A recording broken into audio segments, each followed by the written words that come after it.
tips, yo. Strategies to share. Learn the way to market. Put your business up there. Tune in every day. Digital marketing, yeah, yeah. We know the way. Come learn and slay.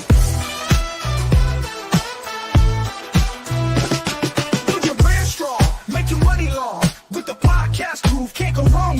From SEO to social, emails that entice. Grow your audience big. Take our advice. Tune in every day. Digital marketing, yeah, yeah. We know the way. Come learn and slay. Ready to take your business to the next level? NetWurk.ai gives you the power of AI-driven marketing in one easy-to-use platform. Boost your brand, engage your audience, and watch your business grow. Visit network.ai today.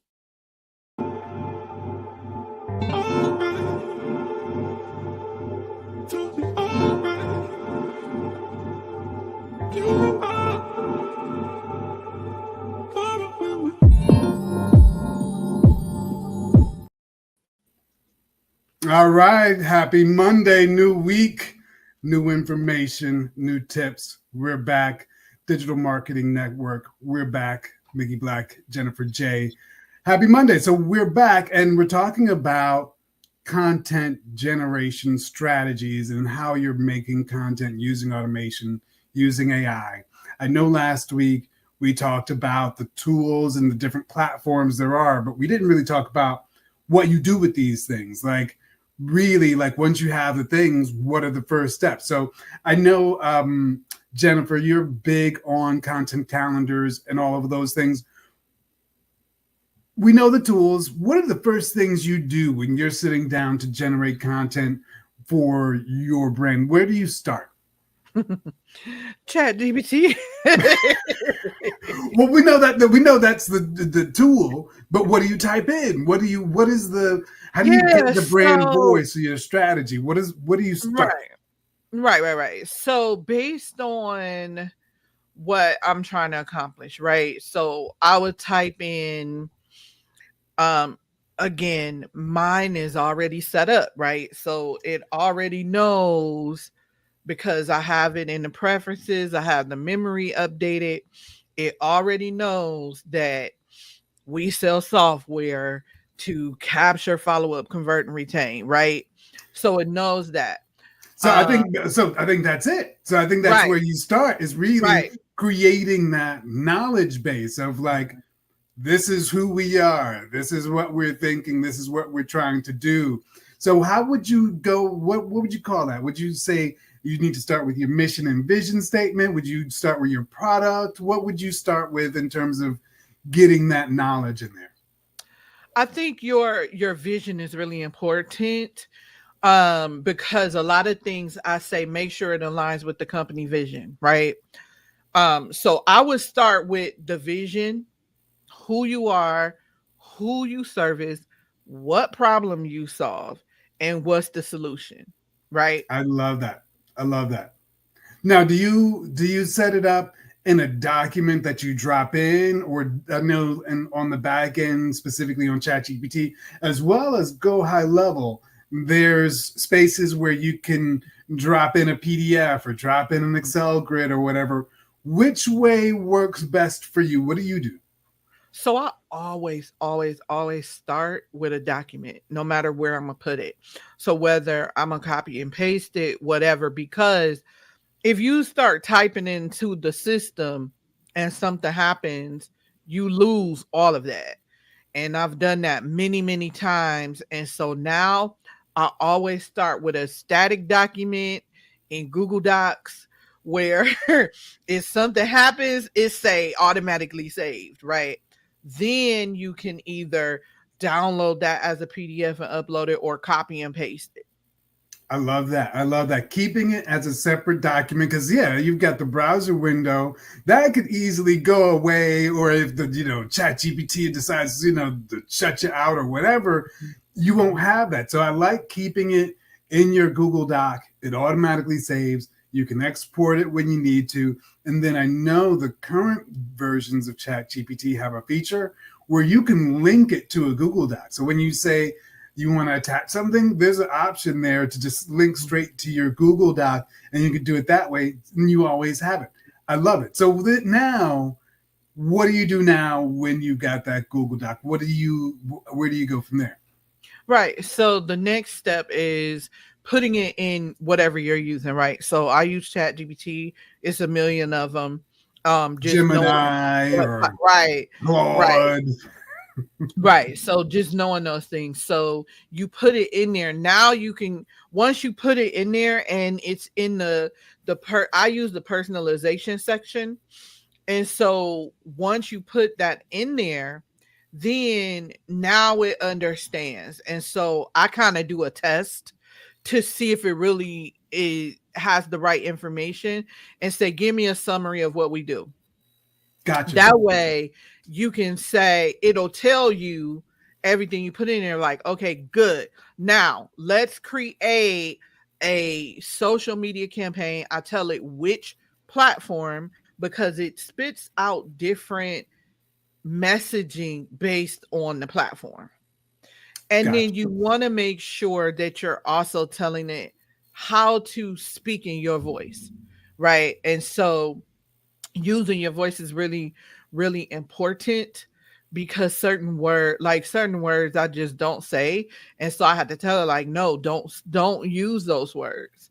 And so you could put that in the personalization. I haven't found that it works sometimes in ChatGPT, but I still find myself telling it, I stop saying this, don't say this, rewrite it, but don't say this.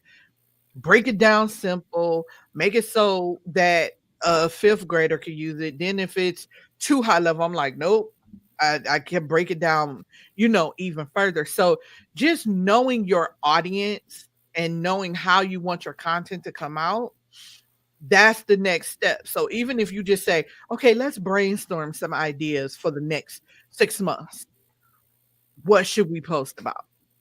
And I like that. I like the steps, specifically having a document, having that document feed into whatever platform you're using, and then defining that voice, and also giving it the information of where you're posting, so it can sort of like understand the difference in voice you might use on LinkedIn versus Instagram versus TikTok. So now that you've got your content piece there, where do you go from there? So say, for instance, I've told it, yeah, I want 20 posts, I want 30 posts, and it's on, let's say, LinkedIn or whatever it is.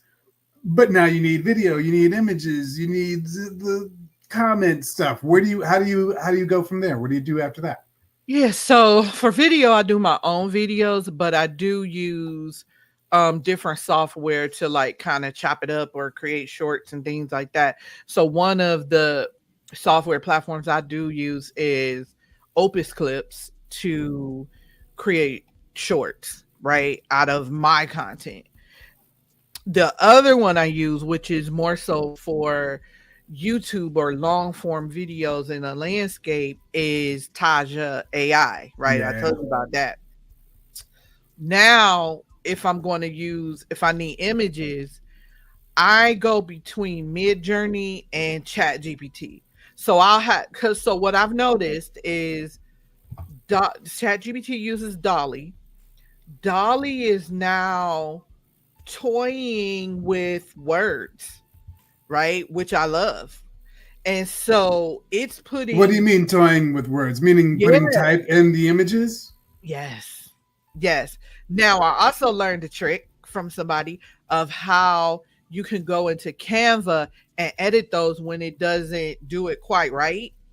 You can go in Canva and use the grab text option and edit the words. But yeah, Dolly is using words now. One tool that I want to put you on to, if you like images that have words in them, there's this tool called ideogram.ai.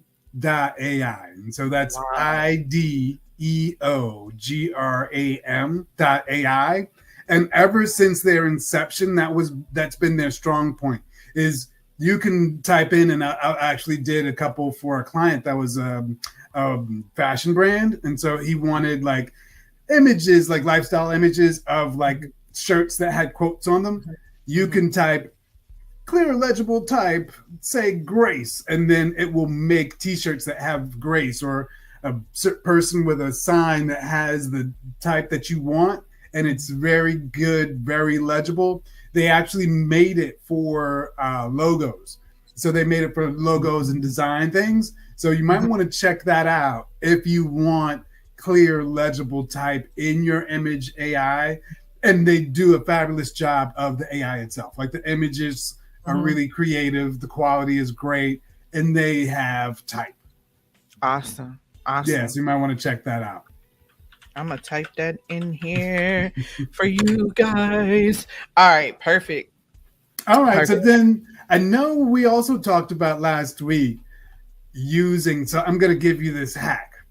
So I know last week we talked about using Canva with the bulk creation tool to create the multiple assets. I use it a lot on social posts. So this week I integrated another little hack into my process where I export from ChatGPT, and I tell ChatGPT that I want the content in an Excel grid. And so I take that Excel grid and I just drop it right into the bulk content creator in Canva, because I used to copy from the browser and then paste in manually. But now with that, exporting straight to the Excel grid, putting the Excel grid right into Canva, you can generate, say, 20, 30 posts easily within 5 minutes. Nice. Yeah. Nice. Yeah. The ChatGPT is getting really, really good at helping us maximize our time. Yeah. Right. Because normally this would take forever. Right. And then just the bandwidth of trying to think and spit out things that make sense, that sound good. I think AI is doing an amazing job of helping us do things in a shorter time frame, and it's still quality. Yeah, that's really great. So I think those were really good points, and I want to make sure we capture them. So we started out talking about, where do you begin? Really starting with a static document. Even though we're all about automation and AI, you have to start somewhere and get that document that has your brand information, what your product is, what your mission is, what your values are, and then use that as a starting point for whatever platform you're on, whether it be ChatGPT, Claude, wherever you are. Bring that document in there and start from there, and then provide information on the platform that you want the social post for, and provide information on the type of conversion that you're seeking, so that you have a place to start. And then talking about using tools like Canva. So Canva, using that bulk create tool to really make the most of the tools there. And then, so Jennifer J., what were the two video tools you talked about? You talked about Taja. Yeah. So yes, I use Opus Clips. Clips.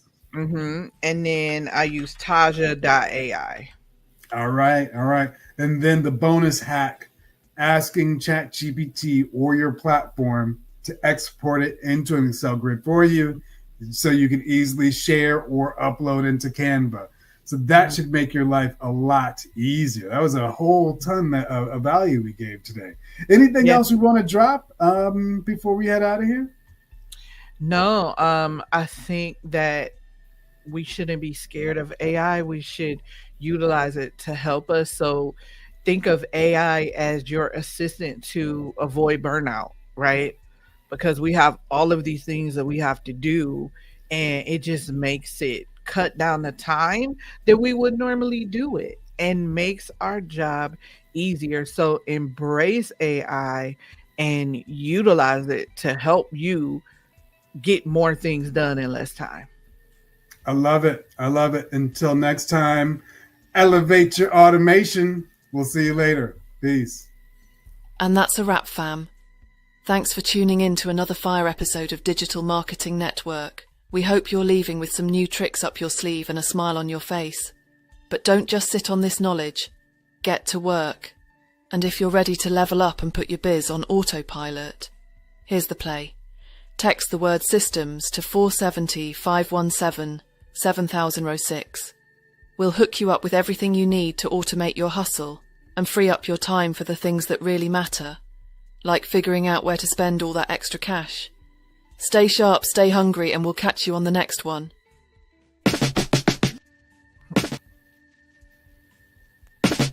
Listen up now. Gotta tell you about a show, Digital Marketing NetWurk with a secret flow.